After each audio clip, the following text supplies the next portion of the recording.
Assalamualaikum warahmatullahi wabarakatuh. Pada video kali ini saya akan menyampaikan sebuah materi yang berkaitan dengan sistem mikroprosesor. Sistem mikroprosesor seharusnya bukanlah barang yang aneh bagi kita. Barang yang kita gunakan seperti laptop, komputer, ataupun handphone adalah contoh barang yang menggunakan sistem mikroprosesor. Tapi pernahkah kita bertanya seperti apa sistem mikroprosesor itu? Lalu, bagaimana bentuknya? Adalah pertanyaan yang tidak dapat kita jawab sebelum kita belajar tentang sistem mikroprosesor. Oleh karena itu, kita perlu membangun pengertian tentang mikroprosesor dan sistem mikroprosesor. Dalam video kali ini, saya akan menyampaikan beberapa materi yang berkaitan dengan sejarah mikroprosesor, konsep sistem mikroprosesor, dan fungsi diagram sistem mikroprosesor. Pertama adalah sejarah dari mikroprosesor.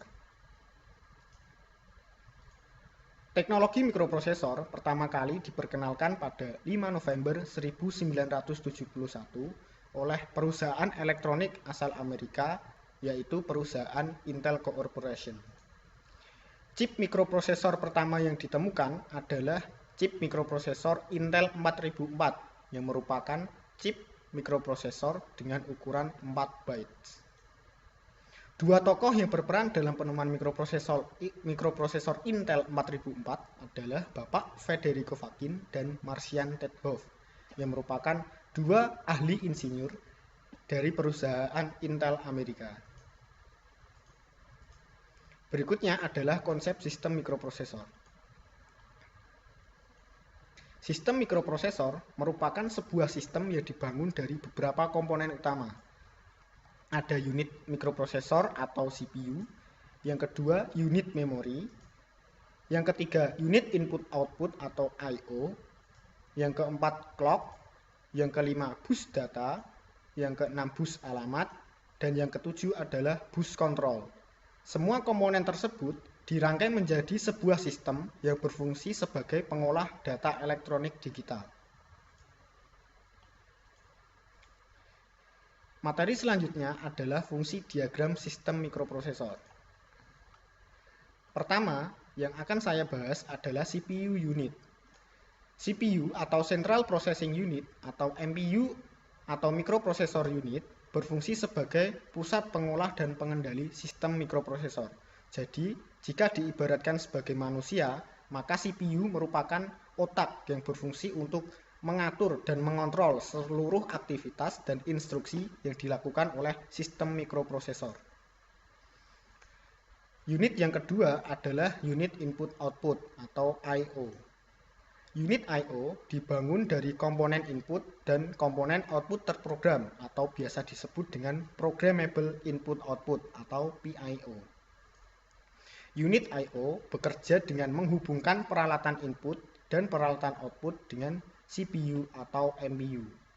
Jadi, unit I/O ini adalah sebagai interface yang akan menghubungkan peralatan input seperti mikrofon ataupun keyboard dengan CPU, serta menghubungkan antara CPU dengan peralatan output seperti speaker, monitor, LCD, dan lain-lain.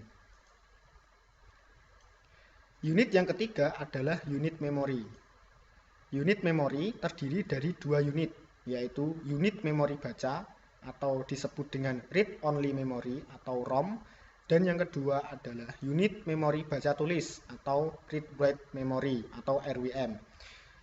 Unit memori baca tulis dalam laptop kita biasa kita kenal dengan RAM atau Random Access Memory. Unit memori berfungsi sebagai perekam dan penyimpan data atau program. Jadi, seandainya terdapat data atau program yang harus disimpan dalam sistem mikroprosesor, maka akan disimpan dalam unit memori ini. Yang keempat adalah clock. Clock atau disebut dengan unit detak bekerja sebagai penggerak sinkronisasi sistem. Unit clock adalah osilator gelombang kotak dengan frekuensi tertentu yang diatur sesuai dengan kemampuan CPU. Unit clock ini biasanya menentukan seberapa cepat sistem kerja dari sistem mikroprosesor. Contohnya dalam komputer, kita ada kecepatan clock 2,9 GHz, ada kecepatan 1 GHz, dan lain sebagainya. Unit yang kelima adalah unit bus data atau saluran data.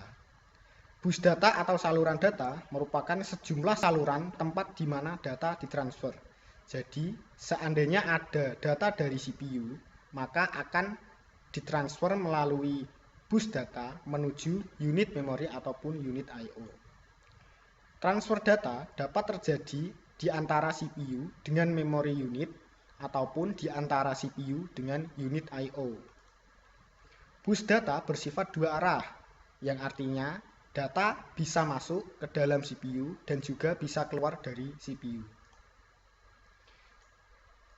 Yang keenam adalah unit bus alamat. Bus alamat atau saluran alamat bertugas menetapkan atau memilih salah satu lokasi memori, salah satu lokasi port I/O yang hendak diakses.